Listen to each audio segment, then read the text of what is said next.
District of Conservation is sponsored by CFACT. To learn more about the organization, visit www.cfact.org. Welcome to episode 165 of District of Conservation.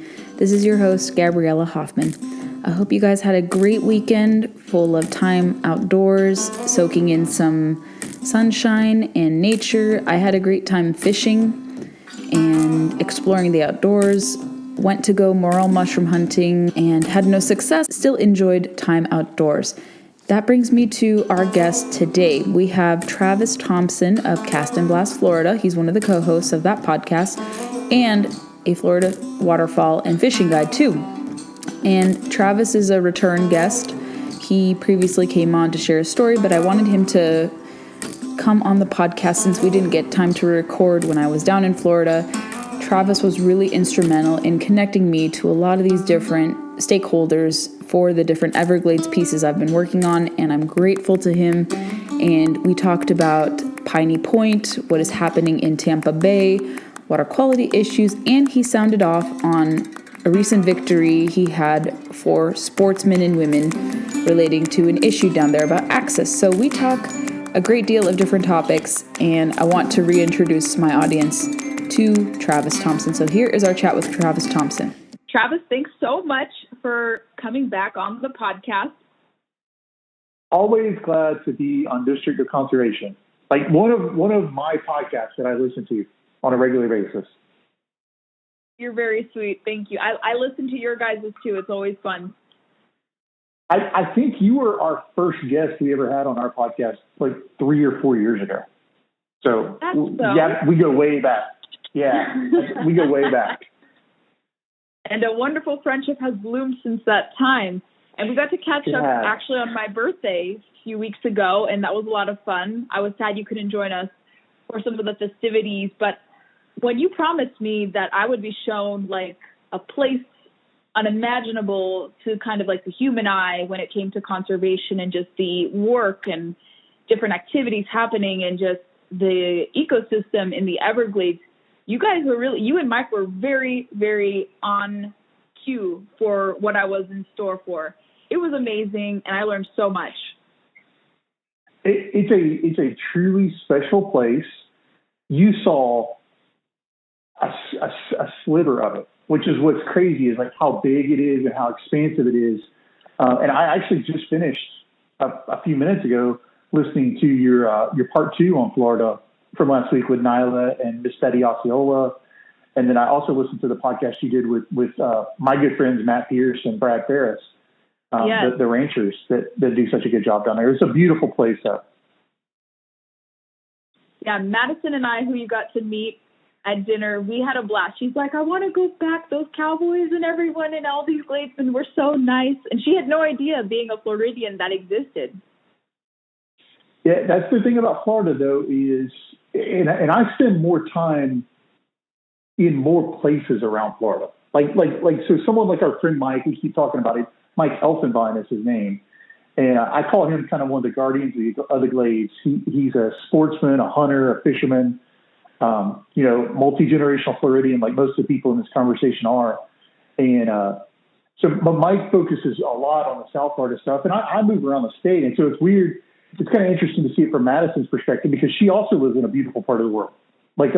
She's from Jacksonville, which is kind of up in Northeast Florida, which has, obviously the city, but you go right outside of it. You've got the St. Johns River that runs through it, but you've got beautiful salt marshes, and so it's just a different terrain. Florida's got different terrain everywhere you go. You can go to the Panhandle, you can go to Ocala, you can go to the National Forest, you can go to the Everglades, you can go to the beaches. It's a neat state because there's so much to offer, and I love all of it. As you should, being a proud Floridian. I mean, you should very much love the state you live in, and you want to safeguard it and protect it for future generations. And I remember all of you and a lot of your colleagues had explained to me and communicated throughout our trip, whether it was through the airboat with Marshall Jones or just talking to Brad Ferris or Matt Pierce and just all the different key stakeholders, that this isn't just the Everglades National Park. I think people conflate park with the greater Everglades ecosystem. And I kind of was aware of that to make the distinction, but I think We can talk more about this when it comes to what Everglades restoration conservation efforts are. But it's really important. Something I want to communicate to people through bringing you on and kind of reiterate is that this place, having seen it firsthand, having heard about it from you and from Mike and others, that it's such a vast territory and it stretches well beyond the Everglades National Park. And why is it so important to make that distinction, you think? Well, I think it's important because the whole system, you've been to ICAST before, Gabby. I think we saw each other at ICAST a couple of years ago. I can't remember if we were there the same year. Maybe not. But ICAST is in Orlando every year, and it's always ironic to me that we have all these people that work in the outdoors industry, and they're at this big fishing show, and like a block from there is Shingle Creek, which is the start to a traditional Floridian. That's the start of the greater Everglades ecosystem. Like you can literally get in your car, drive around the corner, and there's a sign that says something to that effect on the side of the road. And that little creek is wild, but it's getting inflows and nutrient loads from all the development that goes on around it. I was listening to your conversation with Brad Harris, and he mentioned how quickly the water gets into the system. You know, it's not getting filtered by the ground anymore. It's not slowed in runoff. So we're just putting all these nutrients into these systems, and it goes there, and it goes through we call it the K-Call or the Kissimmee Chain of Lakes, the Toho, Kissimmee, it's the Cypress, Hatchnahal, all these big kind of lakes that are up further in the system. And then it moves down the Kissimmee River. You've got Istapoga, which is another big lake, and Arbuckle Creek, and all that stuff kind of just feeds in Fishing Creek. All that stuff feeds into Lake Okeechobee. So people tend to think of Lake Okeechobee and they think of the Everglades National Park.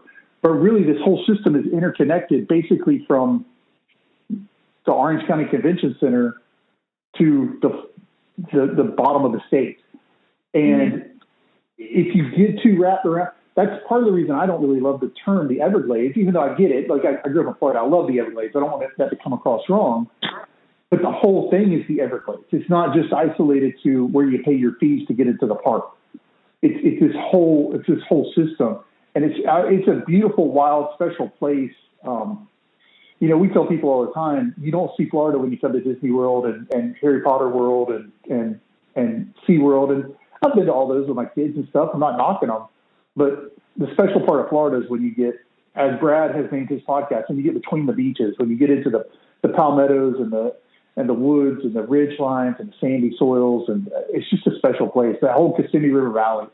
So if we don't address, I know you and I talked for a long time. I lean more conservative, obviously, in a lot of my political views.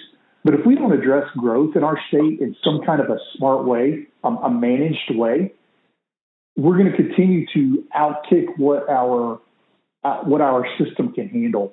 And that whole ecosystem, that whole South Florida ecosystem is just going to, I don't want to sound gloom and doom, say it's going to collapse. I think we can fix it. I think we just have to be smart about it. We have to embrace things like conservation easements. We have to embrace things like public and private partnerships. We have to embrace creative solutions to big problems. And I think that's a lot of what you've been illustrating the last week or so.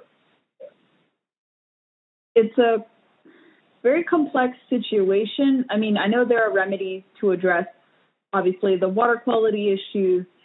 And we've talked about that before, but I want to kind of turn your attention to, I mean, something related, obviously. We've talked about kind of population growth, how that contributes. And there are many factors you've told me that affect what happens in the Everglades and just everything that just, whether it's toxic algae blooms or noxious weeds or other problems that come in, but something that has actually garnered a lot of national attention, I think even beyond some of the red tide issues that happened 3-4 years ago, is this Piney Point situation. Could you explain for my listeners what exactly is happening, the immediate threat related to it, and who is responsible truly for what has happened? Yeah, let me say this. I'm not an expert on any of those things, but I'll do my best to disentangle it. And my house is in Polk County, Florida, which there's really 5 counties that kind of make up what we call Bone Valley. Polk, Hardee, DeSoto, Manatee. I think I'm missing one in there. But basically this area, this region of Florida is like one of the richest veins of phosphate in the world. So growing up, you were just in Florida, so it's a very flat country. Anyone that's been to Florida and gone to Disney World or anything, you drive down the road, there's no hills, there's no elevation. So what they do is when they mine phosphate, as part of the waste of mining phosphate, there's a byproduct. Again, I'm not a scientist. It's called phosphogypsum. And they build these things called gypsum stacks or gyp stacks or phosphogypsum stacks, however you want to phrase it. And for us down here, they're giant because you can see them a long way away. I think in Bartow in the courthouse on the second floor, you can see the phosphogypsum stack in Mulberry like 8 miles away. That's a big deal for us down here because we have nothing of elevation. But when they build these stacks, what they do is then when they create their slurry through the process of phosphate mining, the stacks they'll basically think of them almost like a berm or a dike, and there will be water left in it, remnant water. And over the course of mining, they kind of take care of this stuff, and we could go way down a road of is phosphate mining good or not. I'm not gonna take a course on that. I'm just going to say this. Generally speaking, they've done a good job with managing their waste. However, they've had some spills in the past. And forgive me if I say Mosaic, there's been a number of phosphate companies in the state over my lifetime. When I was growing up, it was IMC Agrico was kind of the big phosphate company. I think Mosaic acquired them. There was Mulberry Corp. There's been a number. Borden, the milk company, was in it for a long time. There's just been a number of them. But they build these ponds, essentially, and they use it to put water in. And we had one, I think, mid-'90s. I was out of high school when it happened, I'm pretty sure. We had one leak onto the Alphi River, and we had a big fish kill. And the reason it creates a fish kill is, you mentioned algal blooms and stuff like that. What you're typically seeing load out of these is heavy nutrient loads. So like in some cases I've read, I'm not a scientist, but in some cases I've read up to 10 times or 5 times the nitrogen load or up to that many times the phosphorus load in the water and slurry that comes out. You will see some people talk about radioactive materials. As I understand it from talking to some smart people, what's radioactive is the phosphogypsum stacks, not the water in it. So if that stack were to crumble and get mixed into that water, yes, you could have some kind of radioactive discharge. But as long as the stack stays standing, it's not radioactive. You're just worried really about the nutrient loads. So we had a spill in the 90s. There was another one from Piney Point, which I'm getting to. Piney Point, I think there was one around 2010, 11. There was a rip. They line these pools when they make them. They line them with like a plasticky, rubbery material. And this is all part of the plan when they go and do a phosphate dig. They plan out to, hey, this is how the pit's going to work, and this is how the gyp stacks are going to look, and this is how they're going to be engineered out. And they plan these liners and stuff. Well, and I don't quite understand what happened here. This is where we get into kind of like who should be responsible for this and this, that, and the other. A company called HRK Holdings owns the Piney Point plant. They've owned it about 15 years, 20 years. So it is not the original company that mined it, that owns it now. So I'm guessing, I don't know anything about HRK Holdings. I know they are a holding company. They buy a lot of stuff speculatively. What has happened is the liner began to fail. It failed back in 2010, 11. There was some leak. It was fixed at the direction, I think, of our state DEP. And once it was fixed, what they did is there's a port. If you were looking at this on a map, I mean, it ain't far from Piney Point, the holding ponds, the gyp stacks, to Tampa Bay, the south shore of Tampa Bay. And there's a port there, Port Manatee, which is a very, very, very big shipping port in Tampa. And so around 2011, 12, they decided to dredge that port so they could accommodate bigger boats. When they dredged it, they took the dredge material and they put it into these holding ponds at Piney Point. So now you've got the old phosphate mining effluent. Well, I'm not sure if that's the right term, but that's what we're going to call it. You've now got the dredging material from Port Manatee put into there. you've got stormwater runoff, like rain, like stuff that happens, it falls and lands on the chip stack and runs down in there. So you're going to get some nutrient loading there. So you've got this really mixed bag, and I can't speak to what they dredged out of Tampa Bay. I have no idea what that was. What kind of nutrients were sequestered down there, metals, that kind of thing.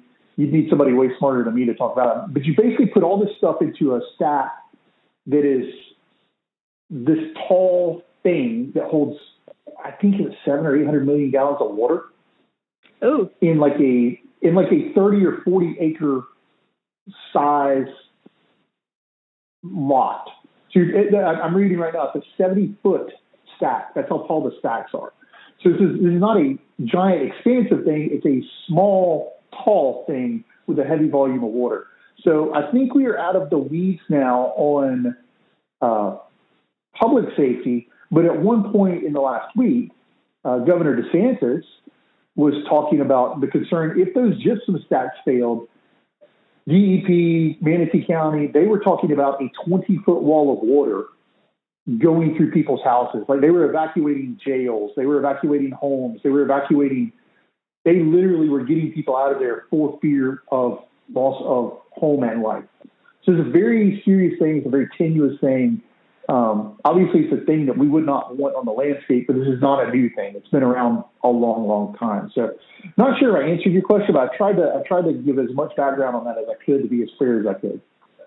Yeah, I think that's a comprehensive view. I was texting with my friend Demetrius, who I want you to take duck hunting at some point. I don't know if you guys were able to connect at some point, but he's in St. Pete with his wife. But I texted him, I'm like, Demetrius, are you close to Piney Point? And he told me he's 40 minutes away. So I was like, okay, you're a little far away. But I was worried, because if the evacuations had to occur, like I know plenty of people, Amy Lockhart would have had to likely evacuate, and some others maybe if it was really close to home for there. So I was a little worried for friends in the Tampa Bay area, of course, and maybe we still have to be worried. I'm not sure what the evacuation plans are. But there's a lot of media reports about it. And so what do you think your state and the governor's office is going to do? Like, are they going to evacuate people? What are the next steps, you think? Is it kind of like the situation with algae blooms, or is it something far more dire where they need to take more measures? So yeah, a couple of things here. One, I think the state has handled this about as well as they can. Between our Department of Environmental Protection, our governor, Manatee County, I think we all want to blame somebody when something like this happens, right? Like that's human nature. Who's the scapegoat? Who are we going to blame on this? And I think there will be plenty of time for that. But I think the state has done an appropriate response to this, given the situation. The thing as a sportsman that none of us like to see is the discharge of nutrient-laden water into Tampa Bay. Now, I've said it, I think 3 or 4 times since we've been talking, I'm not a scientist. I'm not a heavy Tampa Bay fisherman, although I've fished that area right here where the discharges happened a billion times in my life.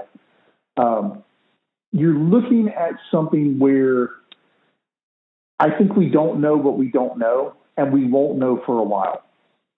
I have heard people say this is the end of the world. This water is so nutrient laden, it's going to get out there, it's going to kill everything in its path. We had a similar spill in 2011, and it was a really bad for the ecosystem, for the seagrass and stuff like that.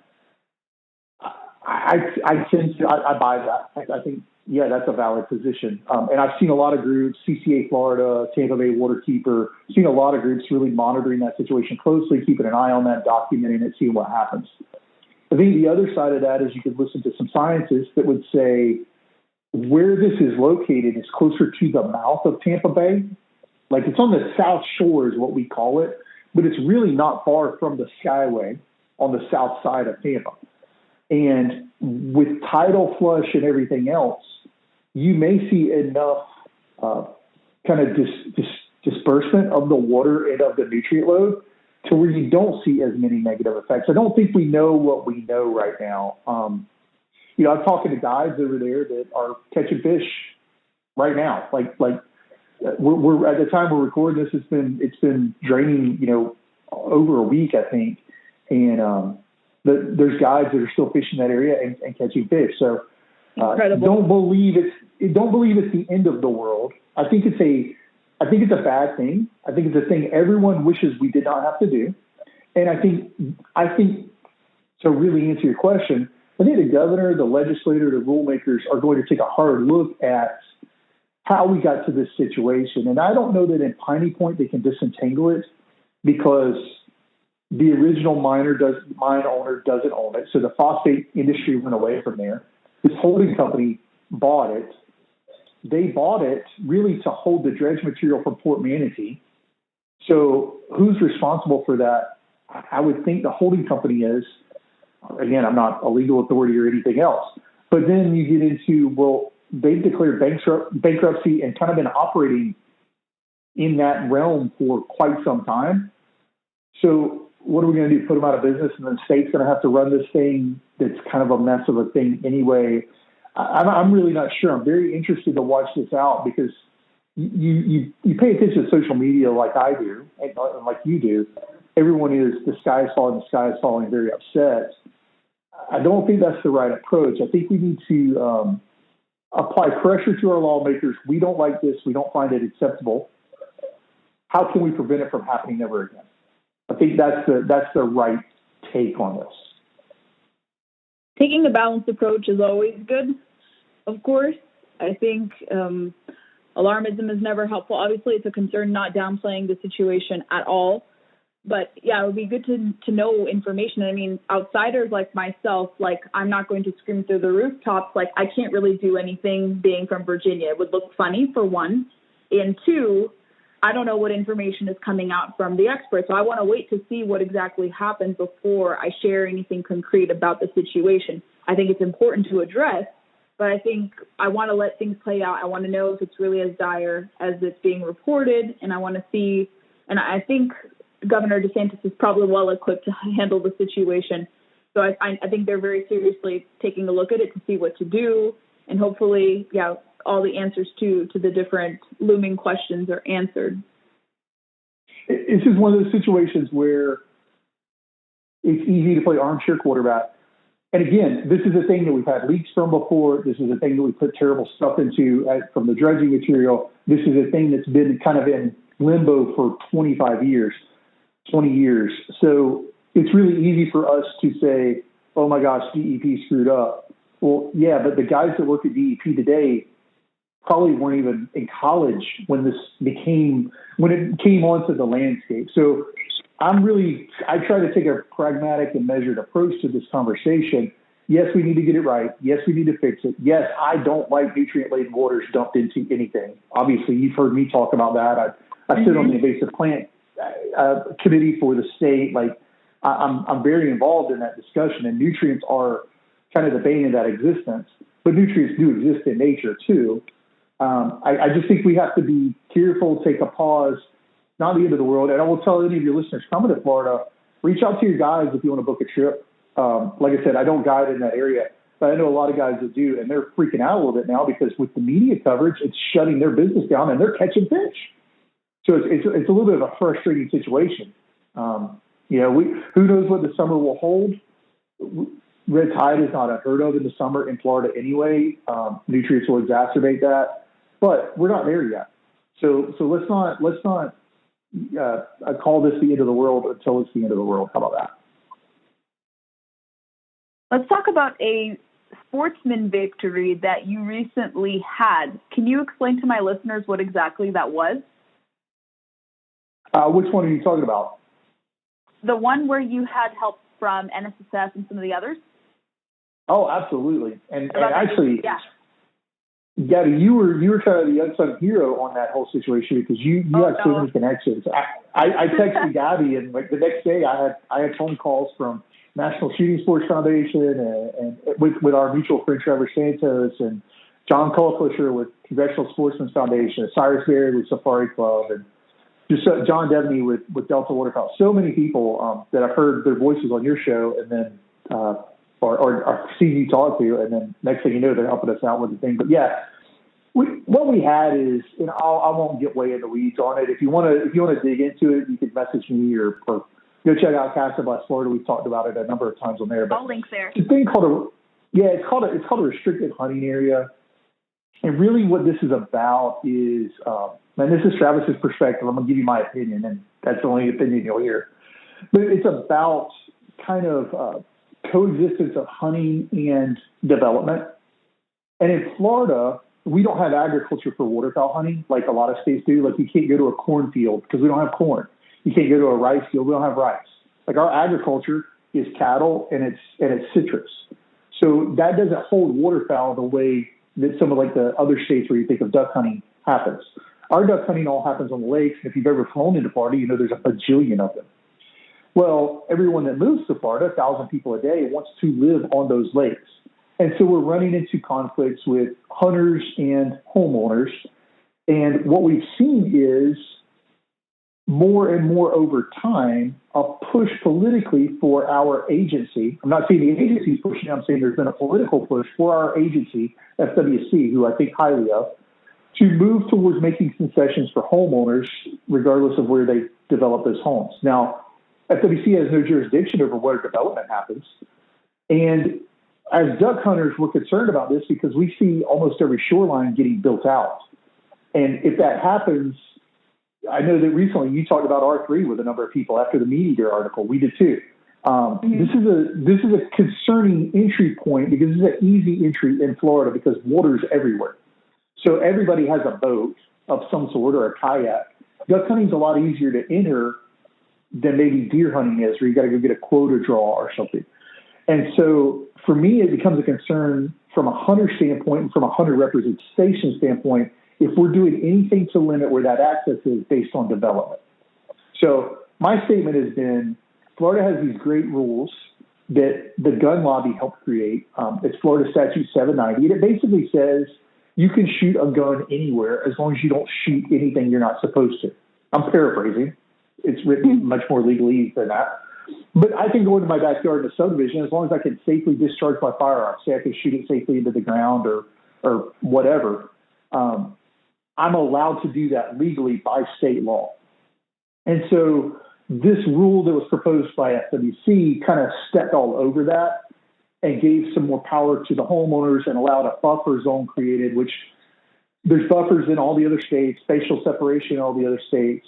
Our concern is just that is going to continue to grow and swell because it's not solving the problem. There's never been an incident in Florida of a waterfowl hunter harming a non-hunter. There is no recorded incidents of that ever. So we're creating a law based on exactly no incidences ever happening. So it's theoretical. I think what it really boils down to is people don't like gunfire on their lake on Saturday morning at 6:30. And I get that, but I don't really like them building a house on the lake that I've used for, my family's used for 100 years. So our win was we were able to really get the agency to stop and pause on this rule because they were ready to go through with it. And we put together, you've had Bill Cooksey on. Bill Cooksey helped us with Fantasy Paradise, the National Wildlife Federation. All the aforementioned guys got on board with this. And we created a sign-on letter asking the state to really take a look at another approach to this. And I'm not sure what that outcome will be. I do know that in the proposal for the draft rule, we had a huge showing at the commission meetings. It was online through a Zoom call. Huge pushback, huge turnout from those groups. And they have decided it was going to be discussed in May. They don't have their ducks in a row to do it in May, so now they're pushing it back to August. And I think the longer it takes, the more time it gives us to get it right. So it was a big victory for the sportsman communities because the biggest threat to us, and this may dovetail into your R3 stuff, the biggest threat to us is it's laughable to me when a state like Montana talks about R3 and they've got, 30% of their population hunts. Mm-hmm. In Florida, we have 1% of our population buys a hunting license, and that percentage gets lower every year based on migration. So we representatively as a stakeholder group are very, very small. And then when you get into waterfowl, I think we sold 14,000, 12,000 waterfowl licenses last year. In a state with 21.5 million people, we are nothing. Like we are a blip on the radar. So it's really important whenever we can join together and win some of these victories and get some movement in our direction because the state's going to grow. We all know that. We recognize that. we wanted to grow in tandem with hunters, not in a way that diminishes hunting on the landscape. So huge victory. We were really proud of it. Yeah, you guys did a tremendous job with that, and I was really happy when you told me it came to fruition. But I would think with Florida booming and growing, of course, you think there would be more opportunities to draw awareness to the hunting opportunities. I remember you explained to us at dinner at Lightspeed, which is fantastic. I really love that place in Okeechobee. You explained that, yeah, hunters don't really have a super big seat at the table. I think maybe we do in Virginia. We're a little different, obviously. And like you said, in Montana, they have probably more opportunities. Every state is different. But I would think maybe because Florida is more known as a fishing state, but I think you guys do have opportunities to raise awareness, to have R3 efforts, to get people.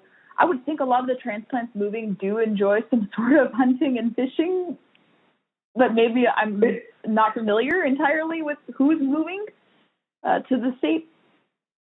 It's a little bit of, just like this RHA rule we were talking about, it was a very cumbersome rule. It required municipalities to hold meetings. FWC didn't hold the meetings. There were signs put up, but they had to be posted at certain intervals. And what really happens in Florida, I think, is with the best intentions to provide the most opportunities or the best opportunities, we end up overcomplicating it. And sometimes I think the hunting community, we don't do a good job of making it harder for us so it's easier for them. And by them, I mean the people that we want to get into it. And this is one of those situations wherein I get messages all the time. In fact, we run programs every year to do R3. I think I'm going to be wrong, so forgive me if I've said this differently somewhere else. I think over the last 5 years, 155 people killed their first duck on my boat. So we really focus in on trying to get people to come experience hunting in Florida, waterfowl hunting.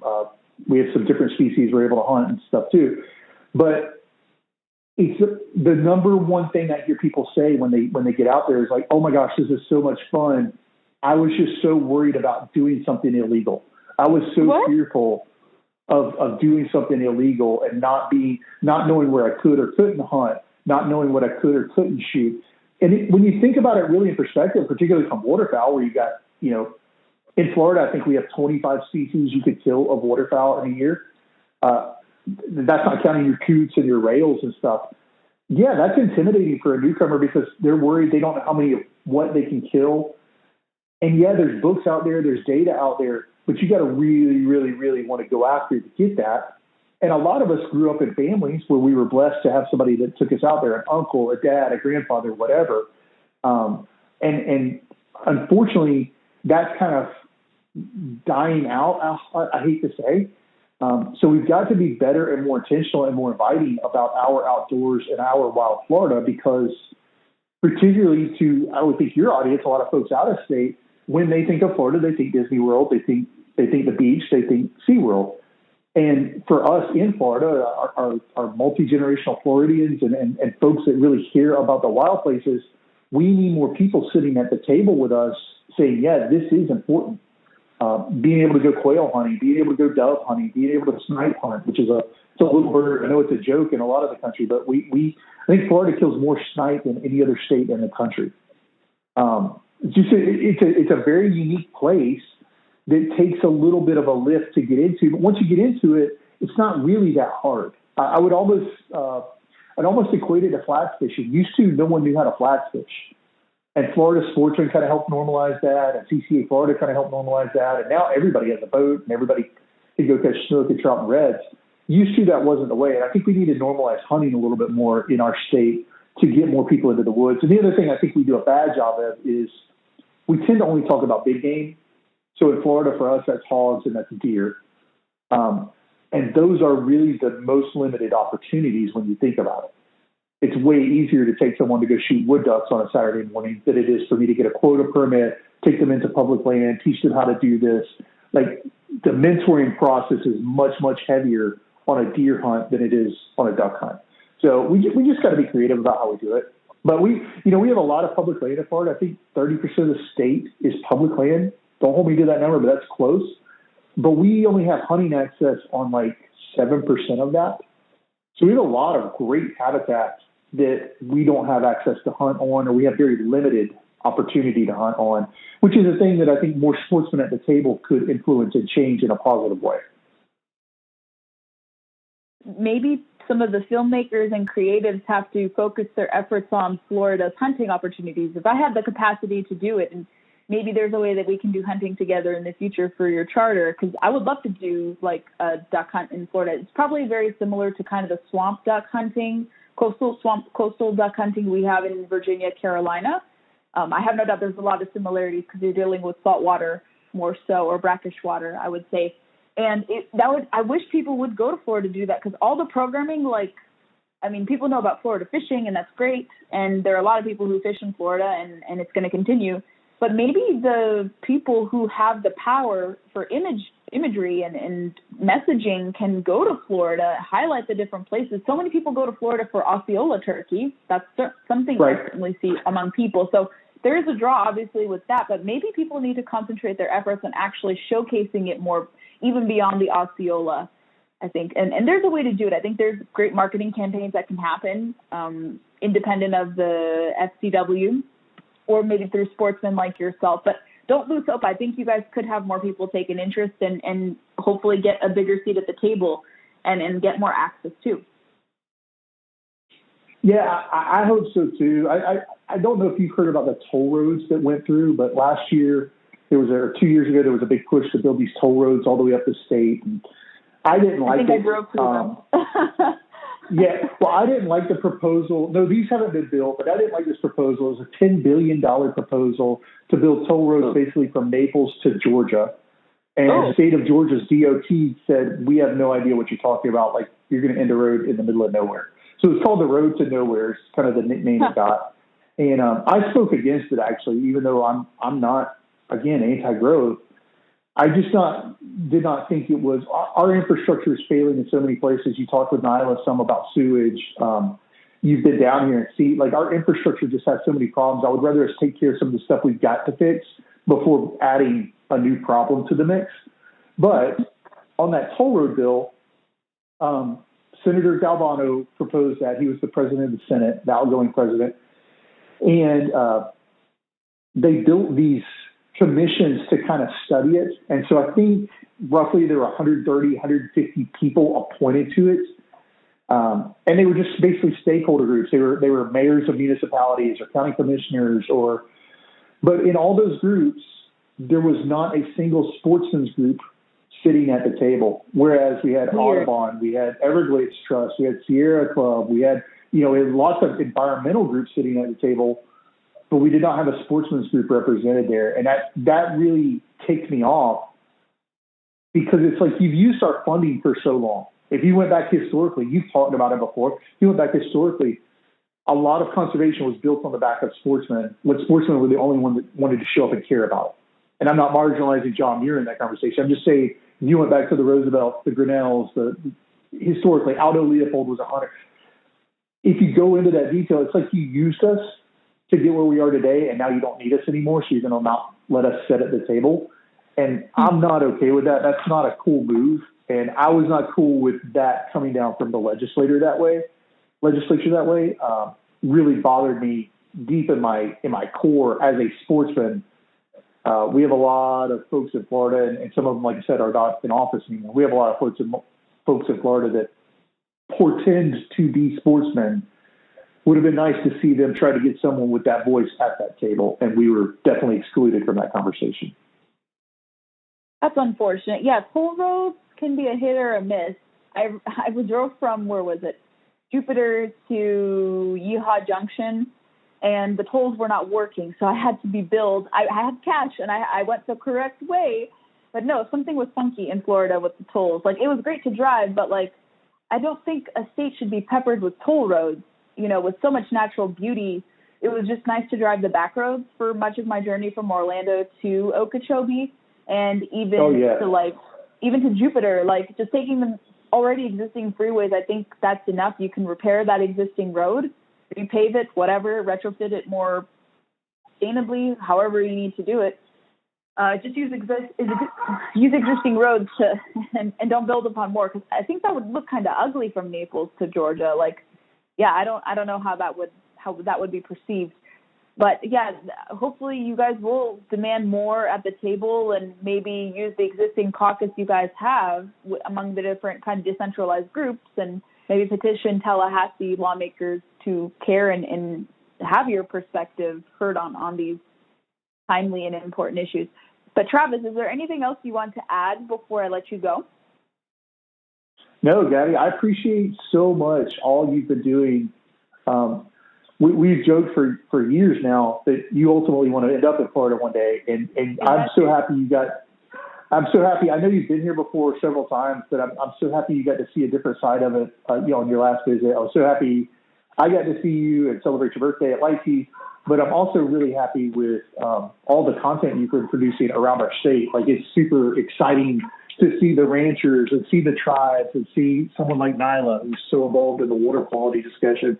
I'm super happy to see those voices being promoted. And thank you for doing that. It's super. Of course. We can talk about it down here, but when you have someone with your perspective and kind of your view from an outsider's standpoint, thank you for sharing your platform with us. That's a huge deal to us. And I know I speak for that collective of the team. And we talk about the team. I think all of us have mentioned everybody else over time, Mike and Nyla and Miss Osceola and just the whole crew. Thank you for doing that for us and for the future.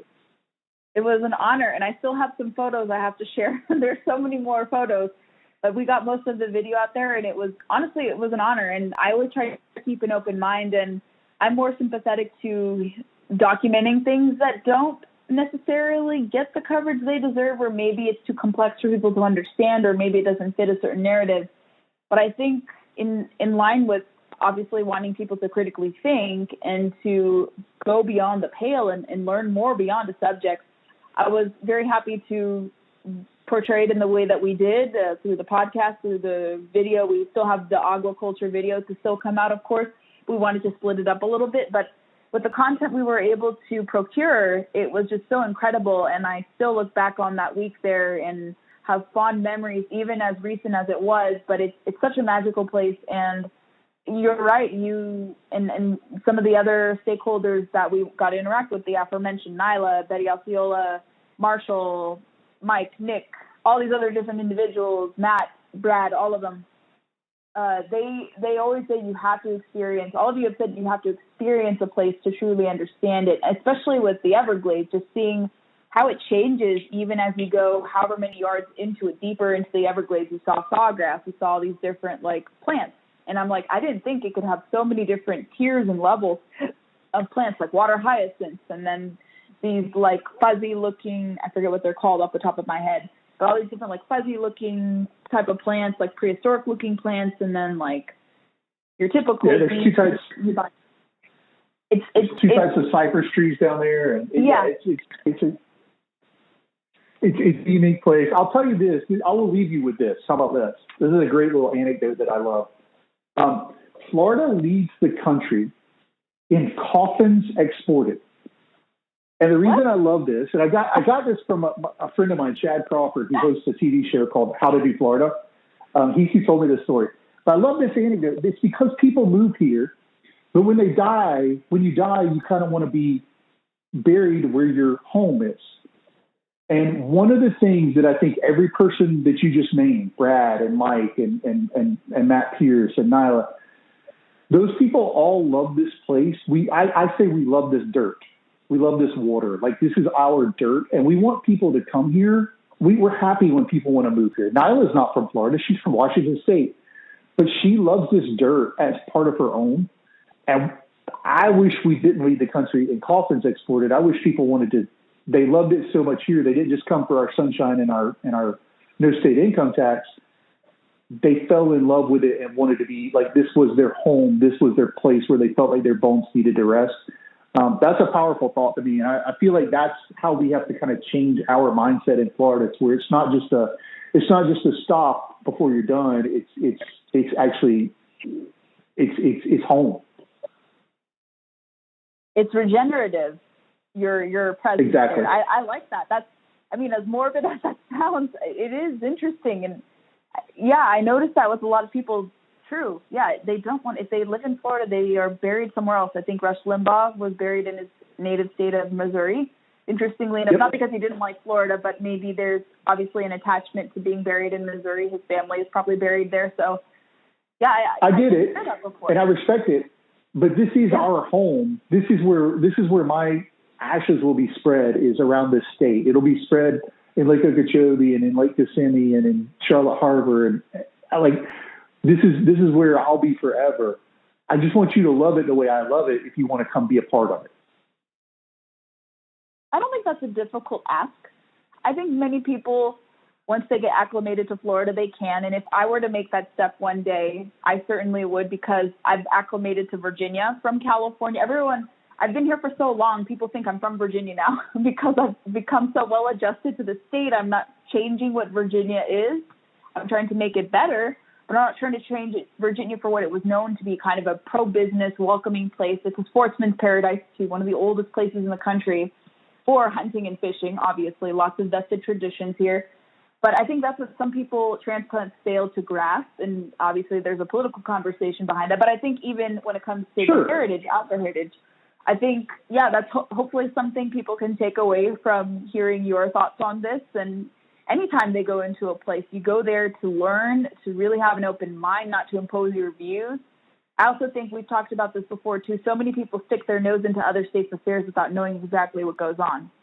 So, people may be in Montana and they may want to tell Alaska, you have to do this or you have to do that, or from Montana or Wyoming, and you're telling people in Florida how to live out. So, I think sometimes there's a lack of understanding, humility, desire to actually learn about different places and understand that one-size-fits-all approaches don't translate to different states. But it's the reason why we're so multifarious and why federalism, I think even from a conservation standpoint, is so important, because every state has different needs and wants and concerns and demands. What works in one state is not going to work in another. That's exactly right. Thanks for doing this. Yes, of course. Why don't you plug in all your social media accounts, your podcast, links for people to connect with you? Plug that away. Yeah, at Cast and Blast FL is our podcast. And if you go back to season 2, episode 1 of Conversations, I think that was the last time we had Gabby on. If you want to go hear Gabby again, telling some of her story. But you can find us castandblastfl.com. We're on all the social medias, although I can say that I don't keep up with my Twitter as much, but at Cast and Blast FL on all the social medias. I'm also Travis Thompson on Twitter, Instagram, and I'm pretty easy to find on Facebook. I know there's a bunch of Travis Thompsons, and I'm not the rapper. There's a rapper out there that I've got confused for. So I know Gabby always gets confused with Gabby Hoffman, the actress, and I always give you credit for the stirring scene that you had in Field of Dreams, one of my favorite movies, but you never seem to take credit for it. But yeah, I'm not Travis Thompson, the rapper. I've never been on Kimmel's show or anything else. So don't tweet me. I get multiple tweets a week about dropping a new album, and you guys don't want that. Nobody wants that. That would be terrible. Maybe you can rap about waterfowl. Yeah, I don't think it would be what the kids call a banger. So no, check me out on any of the social medias. We're pretty, we try to share Gabby stuff we can and vice versa out there. So I appreciate it. Thank you again, Gabby, for having us. Yeah, you guys are my favorite Florida themed. I mean, I've started to listen to Brad Ferris's Between the Beaches too, but I think you guys, both of you, have excellent podcasts, regional podcasts, and I try my best to listen every week. Great content, especially Cast and Blast, the rapport you have with obviously your wife, your co-host Nate, and some of the guest hosts that come on. And I love that you guys also talk about other extraneous type of content, but you guys have a great podcast. I appreciate your friendship and just you're convincing me to learn to examine Florida in a very different light than I used to when it comes to conservation issues. I already loved the state beforehand, but you gave me a whole different look into the state. And with all your work and convincing, we were able to execute and come down and film, and it was magical. I really loved it. Even in the short time we got to catch up, I just got to learn something new from our time together. So thank you, Travis, again for coming on, sharing the latest in water quality issues, the victory you had, thoughts about Florida and so much, and keep up the good work. Thanks, Gabby. What did you think of our conversation with Travis Thompson? Let me know. Sound off on our Facebook, Instagram, and Twitter accounts. Leave us some reviews on Apple Podcasts or wherever your podcasts are played, and tell us what you'd like to see more of. Make sure you are connected with us. You can connect with me personally on my different social media accounts, and check the show notes for anything you may have missed, or maybe subjects that Travis touched upon you have an interest in. But go listen to his podcast. It's one of my favorite Florida-centric podcasts, and I know you'll enjoy it too. They have a great crew hosting every week. So check out Cast and Blast Florida. Tomorrow we are joined by Cable Smith of Lone Star Outdoor Show, and we talk about a wide range of issues. That's a longer conversation than I normally do, but we were having fun talking about all the different things happening in firearms, hunting, national parks. So don't miss that conversation. And when you're listening to our interview with Cable Smith, if you head over to the end, I'm going to reveal who our big guest is for this week. We're going to be having a really cool lawmaker come on to the podcast. I'm recording that Tuesday, tomorrow, and you don't want to miss it. So I will give you guys a little teaser as to who I am bringing on for Wednesday, so don't miss out. And we're going to have some cool guests. We're going to talk more about national parks. We'll have Shoshana Weissman, who is someone I've known in politics for a long time, but she's a hiking and national parks enthusiast, and she has a lot to say about government closing national parks to the public when it is really safe for people to go outdoors now. And we'll hopefully have maybe Representative Lisa McClain to talk about her bill to prevent COVID closures from closing national park opportunities for the public. So stay tuned for those. We're going to have some interesting conversations coming up.